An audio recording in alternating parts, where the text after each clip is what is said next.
Hello guys, welcome to my next video. তোমরা এটা দেখেই বুঝতে পারছো কি হচ্ছিল। হ্যাঁ, ঠিকই ধরে ফেলেছো, হচ্ছে মোগলাই। কিছুই না, খুব ইজি। ফার্স্টে হচ্ছে ময়দাটাকে মেখে নিতে হবে। মেখে তোমরা প্রায় 2 থেকে 3 ঘন্টার জন্য রেখে দেবে। তারপরে হচ্ছে পেঁয়াজ, টমেটো, লঙ্কা একটু কেটে নিয়েছিলাম আলুর তরকারির জন্য। এই দেখো, আলুগুলোকে পিস করে নিচ্ছিলাম। আলুটাকে পিস করে নেওয়ার পর কড়াই বা ফ্রাই প্যানে, যাতে যাতে ইজি হবে তাতে তোমরা হচ্ছে আলুর তরকারিটা করে নিতে পারবে। এ দেখো, আমি আলুর তরকারির জন্য আলুগুলোকে কেটে নিচ্ছিলাম।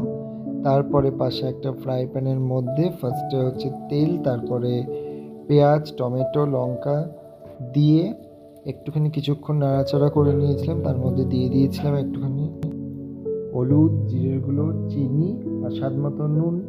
ব্যাস, তারপরে দেখো ভাজাও হয়ে গেছে। আমি একটু জল অ্যাড করে দিলাম।